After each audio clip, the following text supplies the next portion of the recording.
자, 오늘 말씀은 히브리서 11장, 자, 17절에서 19절 말씀 같이 한번 힘차게 한번 읽어봅시다. 자, 시작.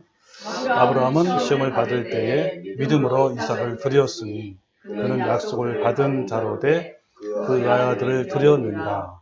그에게 이미 말씀하시기를 내 자손이라 칭할 자는 이삭으로 말미암으리라 하셨으니 그가 하나님의 능히 이삭을 죽은 자 가운데서 다시 살리실 줄을 생각한지라. 비유컨대 그를 죽은 자 가운데서 도로 받을 것입니다. 아멘. 자, 오늘 말씀의 주제가 일단 15번째 말씀이네요.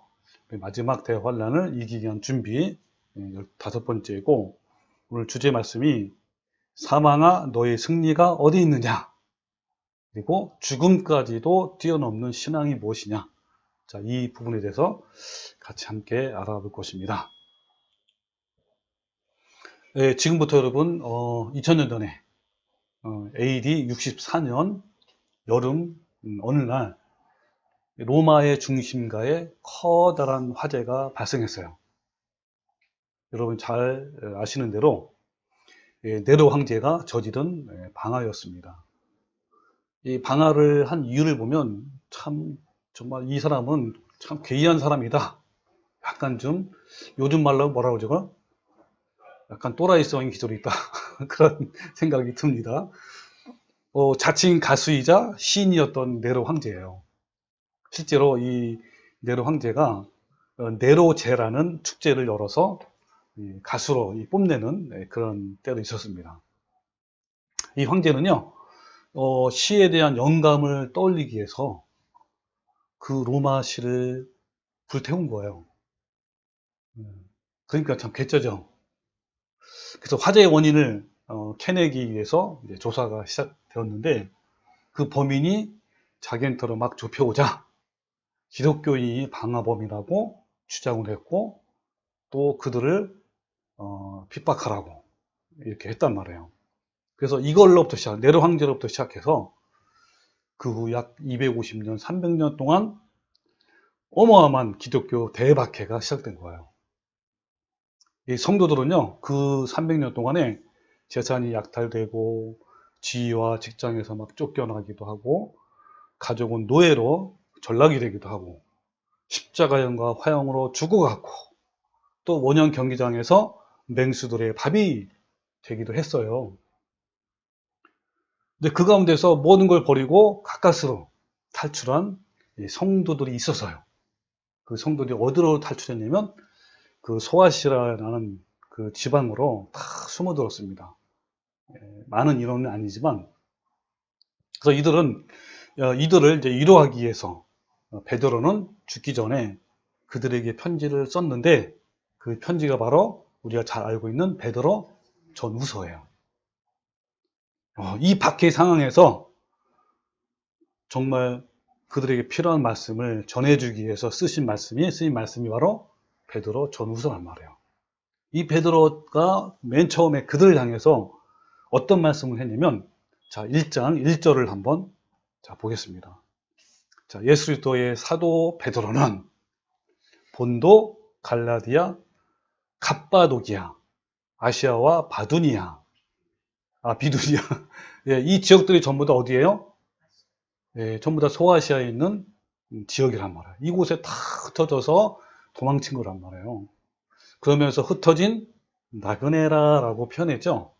너네들은 나그네다 라고 했고, 그 다음에 3절에는 자, 우리 주 예수 그리스도의 아버지 하나님을 찬송하리로다. 자, 이 가운데서 찬송하라라는 베드로의 이 말씀 보세요.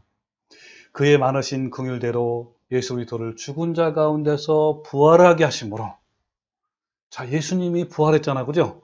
그러므로 말미암아 우리를 거듭나게 하사 산 소망이 있게 하시며 그랬죠. 자, 살아있는 소망을 있게 했다. 여러분, 이 흩어진 나그네와 이 살아있는 소망을 너네들에게 주셨다라는 말씀이 정말 어마어마한 말씀이에요.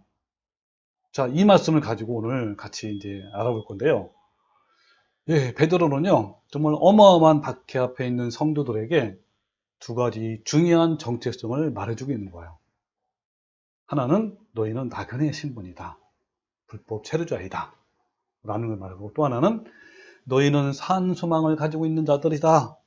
살아있는 소망이 있다라고 말씀하는 거예요.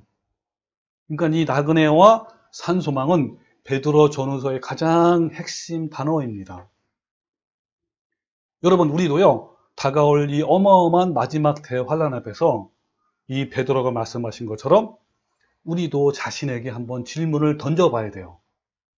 네, 첫 번째는 나는 과연 나그네인가? 두 번째는 뭐요? 우리 마음속에, 내 마음속에 살아있는 소망이 있는가라는 이 질문. 여러분, 이 질문은 그리스도인으로서의 가장 중요한 질문이고, 더구나 이제 곧 다가올 마지막 대환란을 앞두고 있는 우리에게 너무너무 중요한 이것을 꼭 있어야만 한 우리의 정체성이란 말이에요. 이 나그네와 살아있는 소망이야말로 마지막 때 하나님의 사람으로 살아가는 정체성을 규정하는 중요한 단어입니다. 여러분, 베드로가 서신을 보낸 곳 중에 하나가 아까 말한 갑바도기아라고 했어요. 이 갑바도기아라는 곳에 살고 있는 성도들에게 보낸 편지입니다. 네로 황제의 핍박을 피해서 피신한 곳 중에 하나인 곳이 바로 소아시아에 있는, 그 중에서 터키에 있는 갑바도기아라는, 이 갑바도기아에 피신해 온 성도들은 네로 황제의 박해가 그곳까지 미치자 이들은 땅을 팔 수 있는 도구가 별로 없었어요. 변변치 않았습니다. 그래서 급기야는 사람의 맨손으로 지금 한 지하 20층 곳까지 파고 들어가서 숨어서 거기서 신앙생활을 했어요. 손으로 팠으니 얼마나 많이 손이 다 비터지고 이렇게 어렵겠습니까? 근데요, 이 터키의 갑바도기아의 토지는요, 다행히도 쉽게 손으로 부스러지기 때문에 가능했고요. 또 하나는 그런 토양이 산소와 결합이 되면 바로 단단히 굳어지는 성질이 있기 때문에 그 20층이나 되는 깊은 곳이지만 무너지지 않고 그대로 버티고 있었던 것이죠. 여러분, 이 성도들은요, 햇빛 하나 들지 않는 곳에서 세상과 단절된 채 살다간 믿음의 우리 조상들이에요. 세상적으로 말하자면 어떻죠, 여러분? 이들의 삶을 보면, 그렇죠, 얼마나 비참한죠. 뭐 소망이 없는 비참함만 있는 그런 상태 아닙니까? 땅 속에서 죽을 때까지 햇빛도 볼 수 없었고 먹을 것이 없어서 늘 굶주려 있기 때문에 앙상한 뼈만 남아있는 상태에서 생명을 겨우 이어가는 그런 비참한 상황에 처해 있는 거예요. 그러나 이들에게 이러한 비참한 환경은 비록 불편하지만 그들은 크게 개의치 않고 오히려 살아있는 소망으로 인해서 오래 참을 수 있었고 마음의 평화가 있기 때문에 눈빛이 반짝반짝 빛날 정도였다고 합니다. 자, 이들은 곧 사랑의 주님을 만날 수 있는 소망, 그리고 하나님이 자신들에게 주실 의의 면류관을 바라보는 그 소망 때문에 그들은 그곳에서 하나 둘씩 그렇게 육신이 죽어갔지만 기쁨으로 찬송하면서 죽음을 맞이할 수 있었던 거예요. 여러분, 이와 같이 이 산소망을 가진 사람은요, 두려움과 공포와 심지어는 죽음도 뛰어넘고 이길 수 있는 거예요. 세상 사람들이 감당을 못하는 믿음의 사람으로 변하게 되는 거예요. 자, 여러분에게도 나그네의 삶을 살면서 이렇게 살아있는 소망이 있습니까? 여러분, 살아있는 소망의 반대가 죽은 소망 아니에요. 여러분, 죽은 소망은요, 이 생각 속에만 그냥 머물러 있는 것이고 실제 상황 속에서 움직이지 못하는 거예요. 그러나 산 소망은 두려움과 불안과 죽음이 다가오는 그 상황에서도 살아서 역사하는 힘이 있어요. 실제적으로 산 소망은 내 삶 속에서 내 심장을 흥분시키고 내 삶에 적용시키기도 하고 어떤 문제 속에서도 살아 꿈틀거리면서 내 삶을 주관한단 말이에요. 베드로가 극심하게 핍박을 당하는 성도를 향해서 너네는 흩어진 나그네이고 또 살아있는 소망을 가지고 있다 라고 힘차게 말씀하면서 시작을 열어갑니다. 그의 말씀을 열어가는 거예요. 그럼 지난주 설교에서 마지막 대환란을 이기려면 나그네와 불법 체류자 신분으로 살아가야 한다는 것을 선포를 했어요. 그런데 이 나그네와 불법 체류자의 신분으로 살아갈 수 있는 근거는 무엇입니까? 예, 그렇죠. 바로 주님이 다시 오실 때 우리도 영광스러운 몸으로 부활하여 영원히 주님과 함께 살 수 있다는 바로 이 살아있는 이 소망 때문인 거예요. 이런 부활의 신앙을 믿는 사람은 더 이상 두려울 것이 없어요. 공포가 사라지고요. 두려움과 무력감이 사라지고 내일이 아무것도 보장된 것이 없어도 꼭 내일을 담대하게 직면할 수 있게 되는 겁니다. 여러분, 그리스도인들은 부활에 대한 산 소망을 가져야 합니다. 그럼 부활이라는 거, 그걸 헬라어로 뭐라 하냐면, 이걸 알아두면 용어 좋습니다. 알아두면 아나스타시스라고 해요. 예, 아나스타시스. 그래서 아나가, 그 다음에 이걸 합성어인데요. 아나 플러스 스타시스인데, 아나는 위로라는 뜻, 위로. 그 다음에 스타시스는 일어서다. 그러니까 부활이라는 게 뭡니까? 위로 바라보고 일어서는 걸 말하는 거예요. 땅을 바라보고 그저 아래를 바라보면 소망을 가질 수가 없습니다. 이 살아있는 소망, 즉 부활의 신앙으로 사는 삶이 바로 믿음이 증명되는 삶을 사는 거예요. 여러분, 그래서 12절, 11장 1절에 믿음의 정의가 나오잖아. 믿음은 어떤 것이다. 그래서 믿음은 바른 것들의 실상이요 보이지 않는 것들의 증거니 선진들이 이로써 증거를 얻었다 그랬잖아요. 그래서 믿음이라는 것은 하나님이 보증한 것, 즉 하나님이 약속한 말씀을 우리가 마음으로 소망하고 신뢰하는 거잖아요.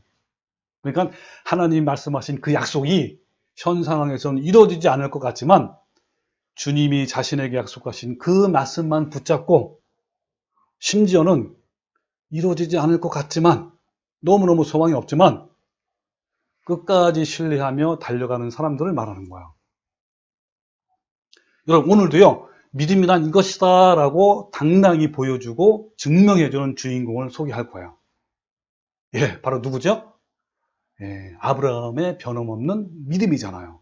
이 믿음은 우리가 금방 말한 부활의 신앙으로 말미암는 믿음이에요. 자, 오늘 이런 부활의 신앙으로 의롭다 하심을 받고 하나님의 벗이라 칭함으로 받은 위대한 믿음의 조상 아브라함의 믿음을 한번 같이 살펴봅시다. 이 아브라함의 일생 중에 가장 난감하고 고통스러운 것을 하나 말하라면 이삭을 뭐로 드린 거예요? 번제로 드리라는 것이에요. 어느 날 하나님께서 그에게 아무런 설명도 없이 그냥 네, 말씀하신 거예요. 창세기 22장 2절에 여호와께서 이르시되 내 아들 내 사랑하는 독자 이삭을 데리고 모리아 땅으로 가서 내가 내게 일러준 한 산 거기서 그를 번제로 드리라 그랬어요. 예, 바로 청천벽력 같은 소리를 말해요. 이런 번제의 과정을 여러분 생각하면 정말 끔찍하기가 이루 말할 수 없어요. 이 번제는요, 일단 짐승을 잡아 죽여서 그 피를 단 주변에 뿌리잖아요. 그 다음에 가죽을 벗기고 각을 뜨고 배를 가르고 내장을 막 꺼내서 간과 간을 껍질을 벗기고 내장의 껍질까지 다 분리하는 거잖아요. 그 모든 것을 나중에는 분리에 다 놓고 태워 드리는 것이 바로 번제예요.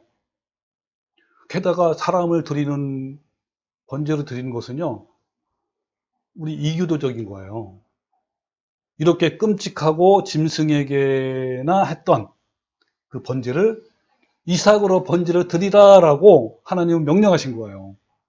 여러분, 이런 청천벽력 같은 엄청난 명령에도요, 아브라함은 아무 말 없이 순종했어요. 정말 놀랍게도. 자, 그 과정이 이제 창세기 20장 3절에 보면 아브라함이 어떻게 했다고요? 아침에 일찍 일어났대요. 그리고 나귀의 안장을 지우고 두 종과 그의 아들 이삭을 데리고 번제에 쓸 나무를 막 쪼개고 또 막 묶고 또 어깨에다 질 거 아닙니까? 이렇게 가지고 떠난 거야. 그리고 하나님이 자기에게 일러준 곳으로 떠났단 말이에요. 3일 동안. 이건 너무 익숙한 거죠? 아브라함은요, 이 짐승을 이렇게 늘 번제로 드렸어요. 그걸 그냥 일상적으로 한 거와 똑같이. 예, 너무너무 자연스러운 거, 이거는. 자, 그래서 드디어 이제 그 앞까지 갔어요. 산까지. 일러준 산까지. 그리고 이제 같이 간 종은 너네 여기 있어라 하면서 하신 말씀 6절이에요. 6절이 아브라함이 이에 번제나무를 가져다가 그의 아들 이삭에게 지우고 자기는 불과 칼을 손에 들고 두 사람이 동행하더니 이삭이 그 아버지 아브라함에게 말하여 이르되 자, 내 아버지요. 그러니까 쉽게 말하면 아버지 그런 거예요. 왜 이것도 늘상 있었던 일이에요. 있었는데 그때 뭐가 빠진 거지? 하나가 양이 그 들에 양이 빠진 거란 말이에요. 너무 이상한 거야 이제 이삭이. 그러면서 아버지 그런 거예요. 그냥 얘기해라 그런 거죠. 그랬더니 이삭이 뭐라 했죠? 아니 불과 나무는 여기 있는데 번제할 어린 양은 어디 있어요? 아버지 이렇게 한 거예요. 그러니까 아브라함이 뭐라 했습니까? 내 아들아 걱정하지 말아라 하면서 번제할 어린 양은 하나님이 자기를 위하여 친히 준비하시라라고 이렇게 말씀하시고 하나님께 나아가서 일러준 그 장소로 갔단 말이에요. 자, 이제 질문 하나 드리면, 네, 아들아. 그러니까, 얼마나 여러분 심정을 보세요. 이 아들이, 그 아브라함은 누구를 좀 드려야 돼? 번제로? 아들을 드려야 되잖아요. 근데 그 아들이 뭐라고 물어봤냐면, 아니, 어디 있냐고, 양은, 이렇게 물어봤단 말이에요. 그때 아버지는 뭐라 했냐면, 불과 나무는 있고, 안 보죠? 내 아들아, 번제할 어린 양은 하나님이 자기를 위하여 준비할 거다라고 했을 때, 그때 이 아브라함의 심정은 어땠는지, 예, 한번 두 가지 중에 하나 선택을 해보세요. 심정이 너무 막 괴로웠다. 진짜 이걸 말로 표현할 수도 없고, 얘기할 수도 없고. 두 번째, 담담했다. 자, 첫 번째, 두 번째예요. 첫 번째가 고 또, 두 번째, 몇 번째? 네, 두 번째. 어쨌든 양쪽 다 나오니까 재밌어요. 다 나와야 됩니다. 자, 그 다음에 이제 어떻게 하면 이에, 잘 보세요. 이에 아브라함이 그곳에 제단을 쌓고 나무를 버려놓고 그의 아들 이삭을 결박하여 제단 나무 위에 놓고 손을 내밀어 칼을 잡고 그 아들을 잡으려고 하니 그랬죠. 이것도 참 자연스러운데 참 저는요 놀라운 게 이삭이 30살 정도 돼요. 이 나이 때. 그때 청년 아닙니까? 그냥 순순히 응했다는 것이 얼마나 이게 대단한 그 이삭의 믿음이었는지 어쨌든 그랬단 말이에요. 그러니까 이 중간에 한 번도 망설임 없이 이삭을 죽이는 일에 착착착 진행이 됐어요. 머뭇거림이 없잖아요. 한 번도 뭐 이렇게 이런 것도 없었고 했단 말이에요. 자, 그때 여호와의 사자가 하늘로부터 그를 불러 이르시되 아브라함아 급히 부른 거예요. 그 하시는지라 하면서 아브라함이 이르되 내가 여기 있습니다 라고 하니까 뭐라냐면 그 아이에게 내 손을 대지 말라 그랬어요. 그러면서 그에게 뭐라고? 내가 내게 내 아들 내 독자까지도 내게 아끼지 아니하였으니 내가 이제야 내가 하나님을 경외하는 줄 알았다라고 이렇게 하나님은 말씀하신 거예요. 네. 자, 여러분 무엇 때문에 이렇게 망설임 없이 행동으로 옮길 수 있었을까요? 그것도 아침에 3일 동안 그 1년의 과정들을 보면 너무너무 자연스럽고 거리낌 없고 망설임 없이 행동을 했단 말이에요. 뭔가 이유가 있을 거란 말이에요. 네, 아브라함이 흔들림이 없는 믿음은 과연 어디서 나온 걸까요? 여러분 본문에서 그 실마리를 찾을 수가 있는 거예요. 자, 우리 본문으로 한번 가봅시다. 자, 히브리서 11장 18절 같이 시작. 그에게 이미 말씀하시기를 내 자손이라 칭할 자는 이삭으로 말미암으리라 하였으니 그가 하나님이 능히 이삭을 죽은 자 가운데서 다시 살릴 줄을 생각했습니다. 자, 이미 말씀을 했어요. 그죠? 누구한테? 하나님이 아브라함한테 이전에 그에게 언약의 말씀을 했다, 약속을 했어요. 반드시. 뭐라고 했냐면, 나와요. 그죠? 내 자손이라 칭할 자는 이삭으로 말미암으리라. 그러니까 이삭을 통해서 내 자손이 번창하고 번창해서 한 나라를 이겼단 말이에요. 어마어마한 나라를 이루겠다. 누구를 통해서? 이삭을 통해서. 이거를 아브라함은 굳건히 믿은 거예요. 그 누구도 아니고 누구를 통해서? 이삭을 통해서. 아니 근데 하나님이 뭐라 그러냐면 아브라함에게 이삭을 번제에 바치래. 그 말은 무슨 말이에요? 이삭을 죽이란 말 아니에요. 그러면 하나님이 약속하신 말씀과 또 여기서 이삭을 죽이라는 거는 너무너무 다르잖아요. 반대잖아요. 이럴 때 아브라함은 뭘 생각한 거예요? 그죠? 예전에 말씀한 약속을 생각한 거예요. 그러면서 뭐라 그러냐면, 뭐라 그랬죠? 그가 하나님이 능히 이삭을 죽은 자 가운데서 다시 살릴 줄을 생각한 거예요. 비록 죽어도 어떤 상황이 있든지 하나님은 누구를 살린다? 이삭을 도로 살린다라는 믿음이 있었어요. 아주 단단한 믿음이. 그래서 아무 거리낌 없이 또 뭐요? 머뭇거림 없이 당당하게 그렇게 착착착착 일을 진행한 거란 말이에요.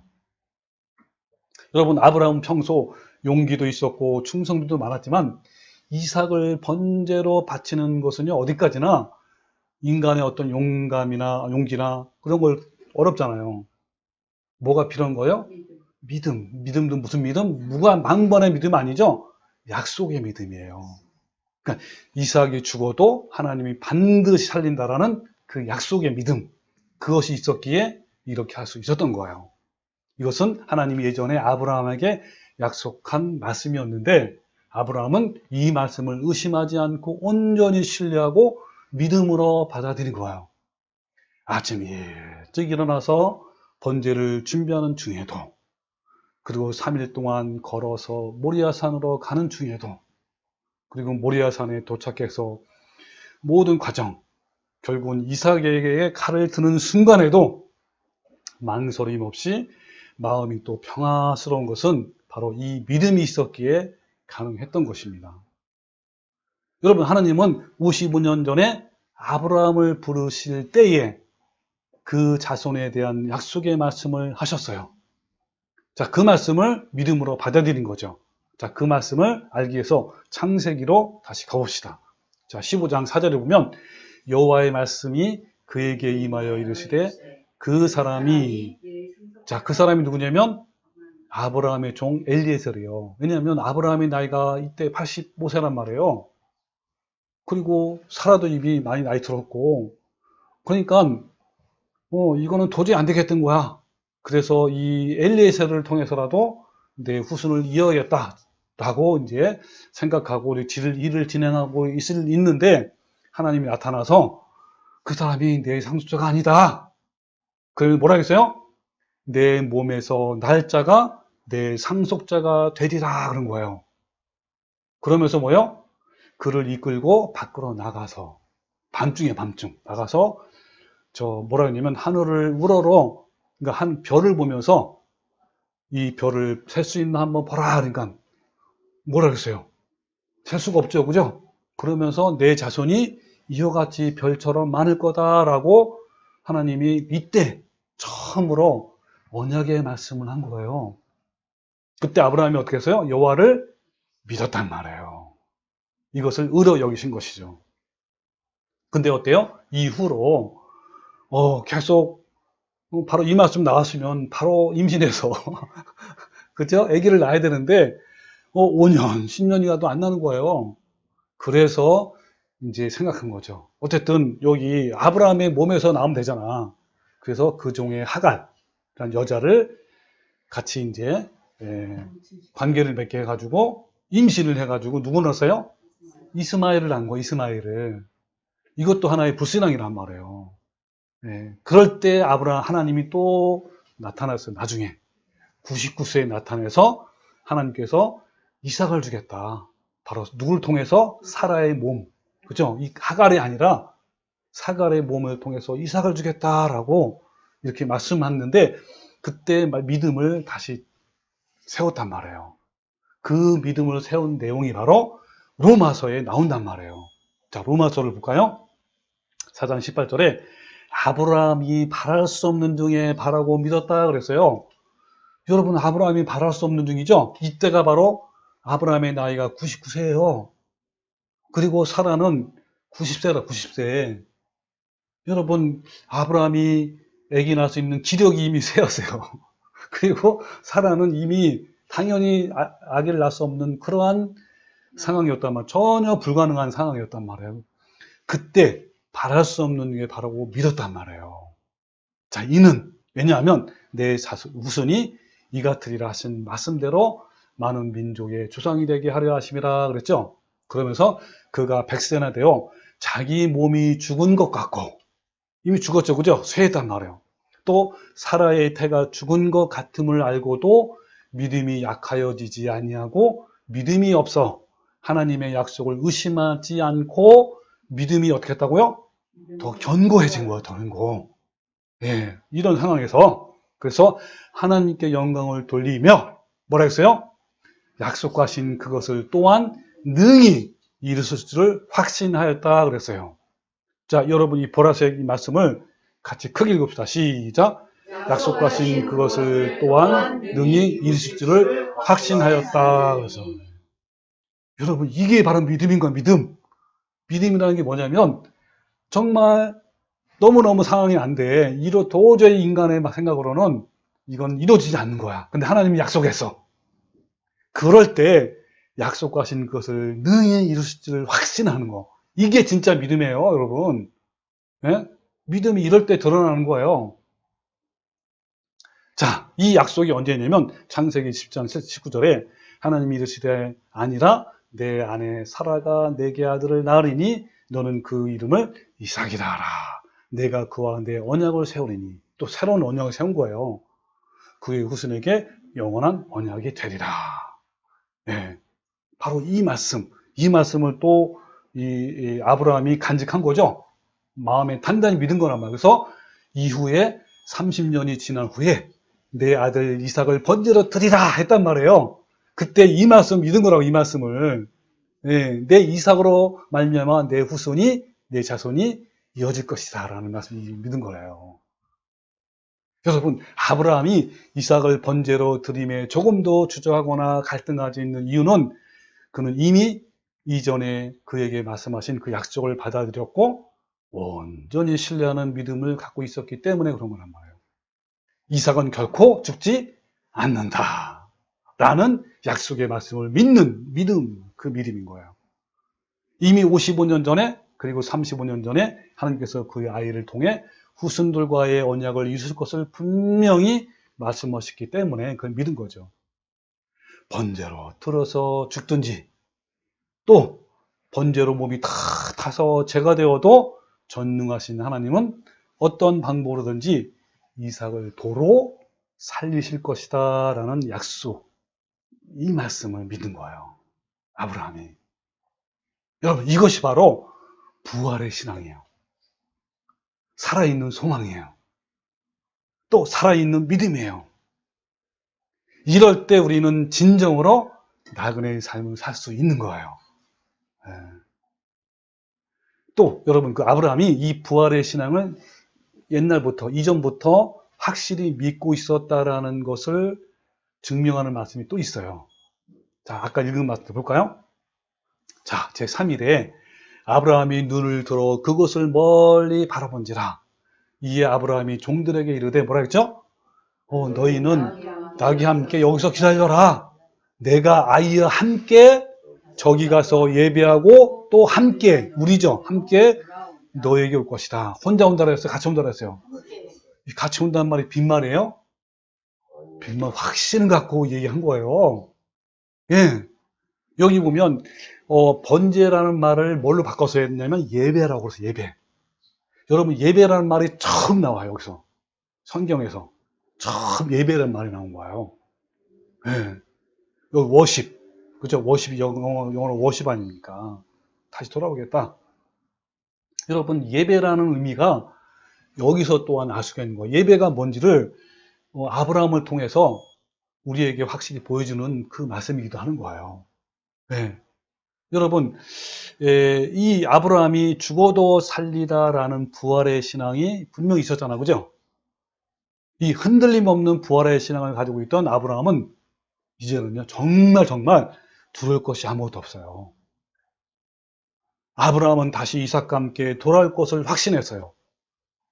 왜냐하면 아까 말한 대로 하나님이 약속하신 것이기 때문에 그래야만 했던 거예요. 이것이 바로 믿음의 진수예요.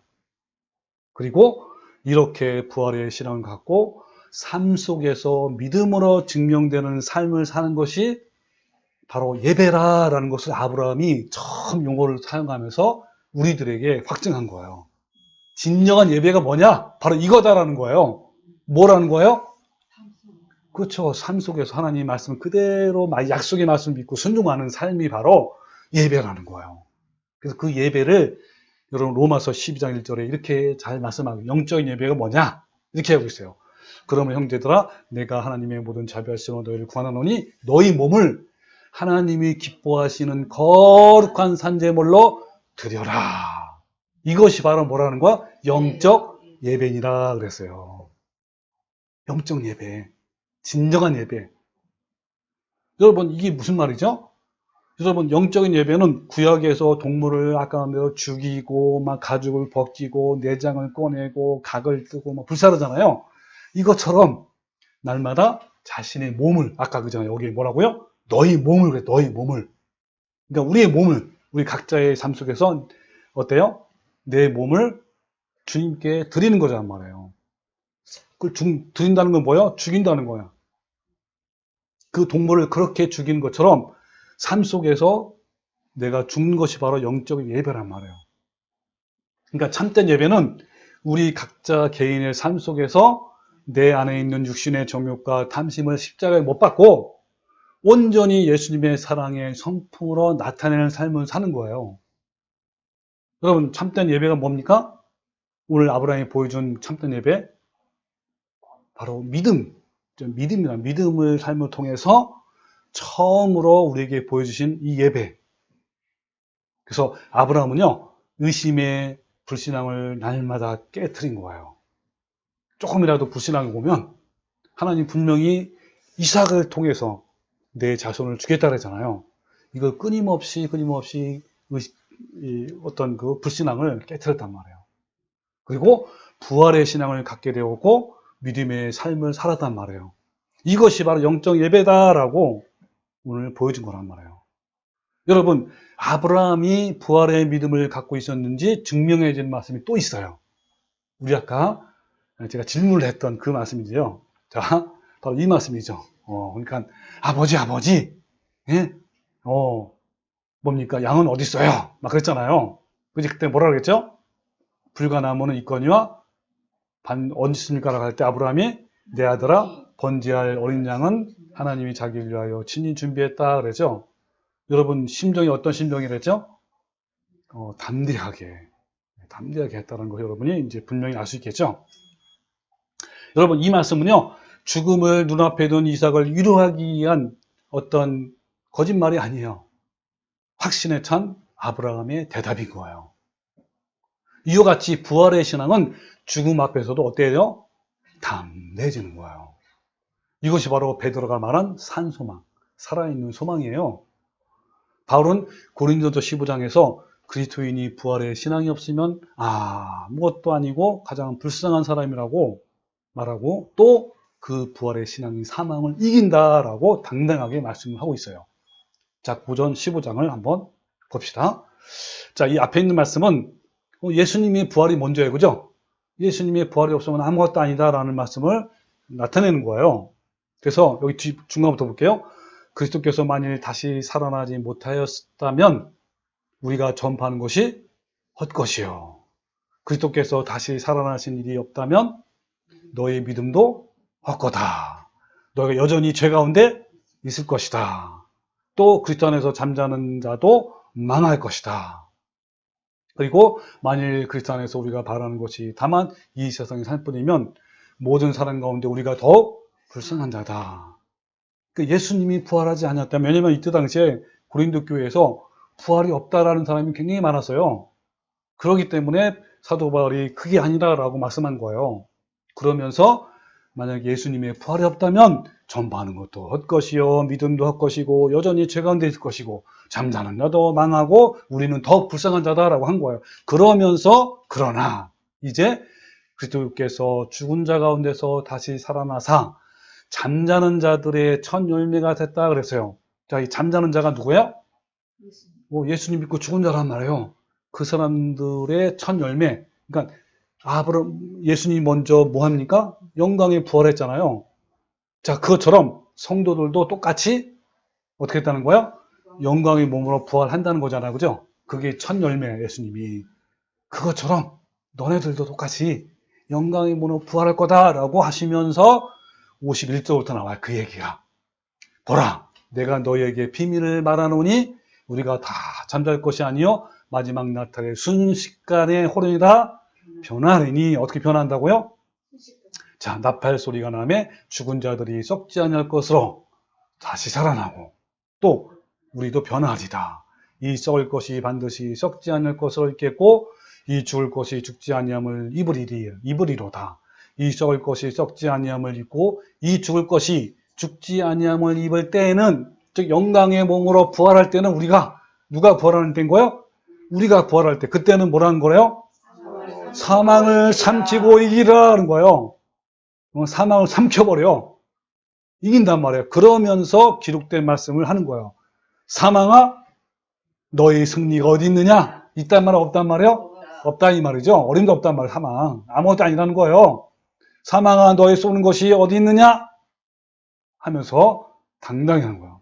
그러면서 사망에 쏘는 것은 죄요 죄의 권능은 율법이라 우리 주 예수 그리스도로 말미암아 우리에게 승리를 주시는 하나님께 감사한다. 여러분, 우리한테 어떤 승리를 주십니까? 우리를 어떻게 해요? 부활하잖아요. 부활시키잖아요. 영광의 몸으로. 여러분, 그렇게 주시는 승리자란 말이에요. 누가요? 하나님이 예수님으로 말미암아 그렇게 하신다는 거예요. 그러니까 감사할 수 있는 거예요. 그러므로 우리는 그럼 어떻게 살아야 돼? 우리는? 그렇죠. 내 사랑하는 형제들아, 견실하며 흔들리지 말고 항상 주의 일에 더욱 힘쓰는 자다 되라. 여러분, 주의 일에 힘쓰는 자가 뭡니까? 어떤 사람은 뭡니까 이게? 주님의 아름다운 열매를 맺으라는 거예요. 지금도 항상 예배하는 삶을 살라는 거예요. 삶 속에서 누구처럼? 아브라함처럼. 예. 흔들리지 말란 말이에요. 이제 더 이상 이렇게 말씀하시는 거예요. 여러분, 마지막 나팔에 순식간에 호련히 성도들이 부활할 때는 오히려 사망을 영원히 삼켜버리는 바로 그 순간이에요. 그래서 우리는 더 이상 사망의 위협에도 무서워하지 않고 죽음의 능력을 겁내지 않고 오히려 그 죽음을 향해서 꾸짖기도 하고 조롱하는 거란 말이에요. 사망아, 무덤아, 너의 승리가 어디 있느냐라고 당당하게 외칠 수 있는 거란 말이에요.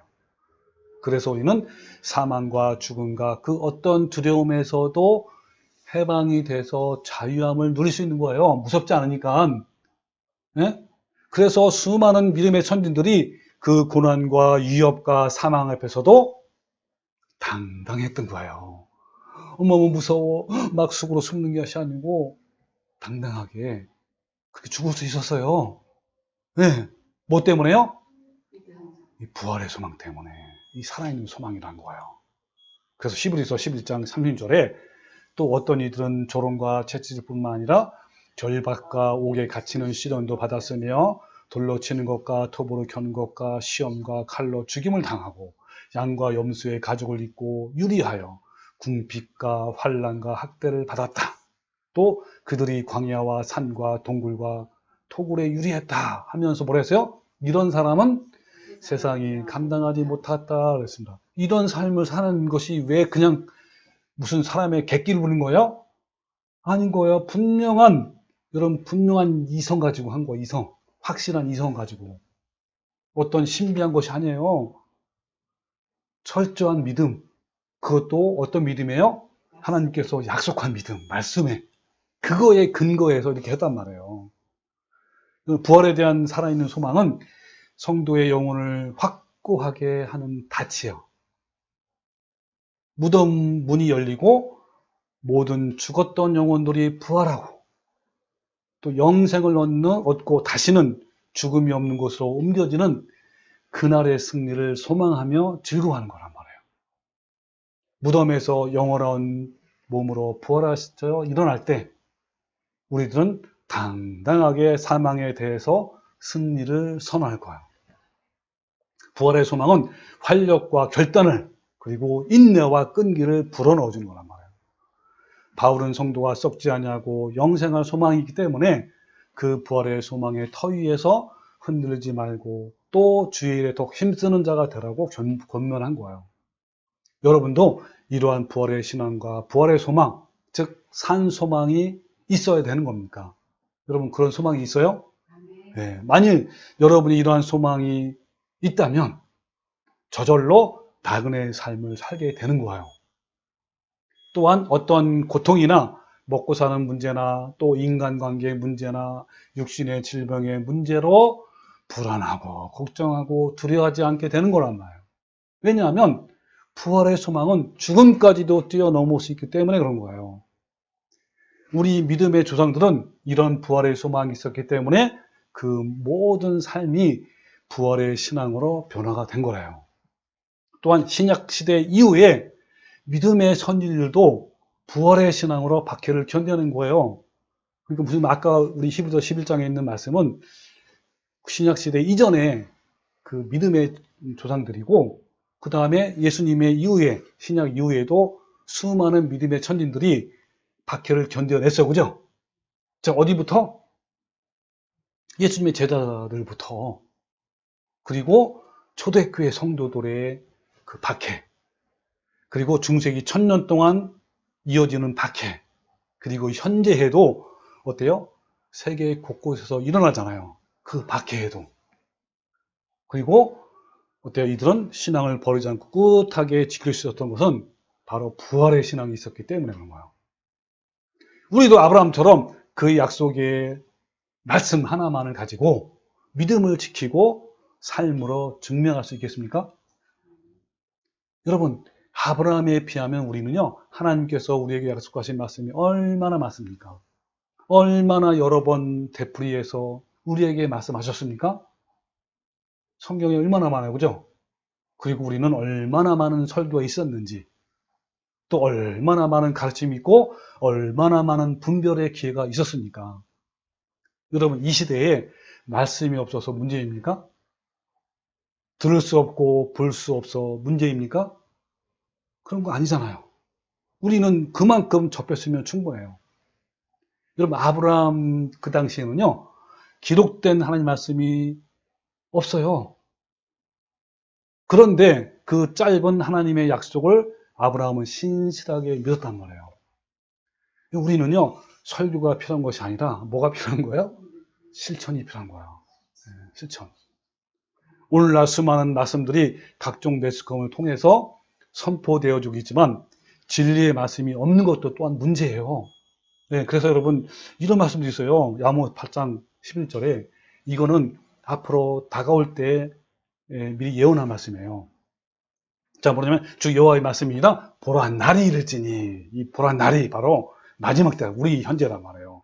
이를지라 내가 기근을 땅에 보내리니 양식이 없어 주림이 아니고 또 물이 없어 가람이 아니단 말이에요. 여호와의 말씀을 듣지 못한 기갈이라 그랬어요. 자, 뭐라고요? 이 말씀을 근데 여러분 오늘날에 얼마나 여호와의 말씀이라고 넘칩니까? 어디를 틀어도 다 있잖아요. 요즘 유튜브에서도 얼마나 많아요. 네. 근데 여기 뭐요? 기갈이라 그랬죠. 사람이 이 바다에서 저 바다까지 북쪽에서 동쪽까지 비틀거리며 여호와의 말씀을 구하려고 돌아다녀도 얻지 못하리니 그랬죠. 여러분 이 땅에 범람하지만 진짜 진리의 말씀을 찾기가 어렵다고 한 거예요. 여러분 한번 보십시오. 진짜 진리의 말씀이 있는지 없는지. 이 말씀처럼요. 그 진리를 구하려고도 저 바다에서 이 바다까지 북쪽에서 동쪽까지 비틀거리면서 찾아도 없단 말이에요. 저는 이 말씀에 너무너무 동감해요. 여러분 동감합니까? 그러나 우리는 어때요? 우리는 지금 호사를 누리고 있는 거예요. 우리는 아브라함보다 얼마나 큰 호사를 누리고 있는지요. 그런데도 우리는 아브라함처럼 믿음이 있습니까? 네? 우리는 그 말씀 하나만 가지고 순종할 수 있습니까?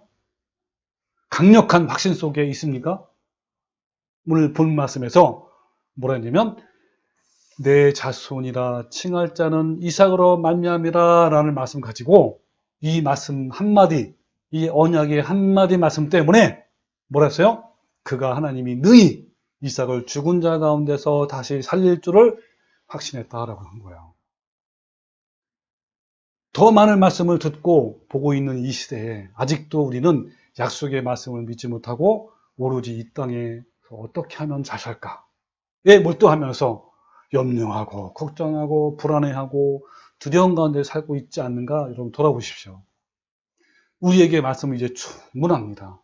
이제 우리는 망설임 없이 도련히 분연히 들은 말씀을 실천할 때인 거예요. 이 땅의 것들에 소망을 두지 말고 내려놓고 그리고 먹고 사는 문제에 끌려다니지 말고 그냥 하나님이 열어주시는 대로 먹고 살면서 이제는 하나님만 모르고 살아갑시다. 더 많은 돈을 벌기 위해서 욕심을 내지 맙시다. 이 정도의 말씀을 들었다면 이제 우리도 혼란스럽고 고통스러운 삶의 도전들 앞에서 아무 말 없이 아무 망설임 없이 아들을 데리고 모리아 산으로 가야 하지 않겠습니까?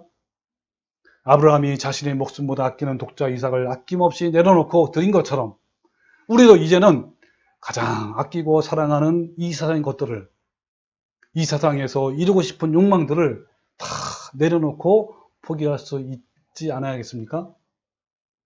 아브라함에게 다시 살린다라는 부활의 신앙이 있는 것처럼 우리에게도 예수님이 우리를 다시 데리러 오시겠다라고 했잖아요. 네, 우리를 신령한 몸으로 부활하시겠다는 이 소망을 여러분에 있지 않습니까? 다 있단 말이에요. 우리도 이제 아브라함처럼 가서 예배하고 함께 올 것이라고 흔들림 없이 말해야 하지 않겠습니까? 번제할 어린 양은 하나님이 친히 준비할 것이라고 말해줘야 되지 않겠습니까? 여러분, 이만하면 우리는 이제 결실을 해야 하는 거예요. 마지막 시기에 열매를 거둬야 합니다. 이 마지막 환란 때 우리는 주위의 사람들로부터 폭력주의자, 극단주의자, 미친 사람으로 취급받게 될 거예요. 그래서 지나간 사람들도 또 내가 아는 사람들, 이런 사람들이 나를 향해서 막 침뱉을 것이고, 막 조롱할 것이고, 멸시하고요, 막 계란과 돌을 던질 거예요. 나의 재산이 모두 다 몰수될 것이고, 나를 잡아서 수용소에 가두기도 할 것이고, 때로는 죽이는 데에 내어놓기도 할 거란 말이에요. 여러분, 이런 사실을 안 믿기죠? 그럼 믿어야 돼요. 분명히 이 날이 올 거란 말이에요. 그때 우리는 부활의 산 소망으로 우리에게 일어난 모든 유혹과 고난으로부터 이기는 삶을 살아야 하고 사망을 뛰어넘어야 하는 거예요. 우리는 지금부터 부활의 신앙으로 죄와 시험과 어려운 환경을 이기지 못한다면 앞으로 닥쳐올 환난을 절대로 이기지 못하고 하나님을 배신할 것은 명백해요. 우리는 지금부터 우리 앞에 닥친 고난과 두려움과 불안감 또 죽음과 사망을 부활의 신앙으로 뛰어넘읍시다. 우리 모두 아브라함이 가졌던 부활의 산 소망으로 말미암아 앞에 있는 두려움과 걱정과 죽음까지도 뛰어넘을 수 있는 성도가 되시기를 주님의 이름으로 축원합니다. 아멘.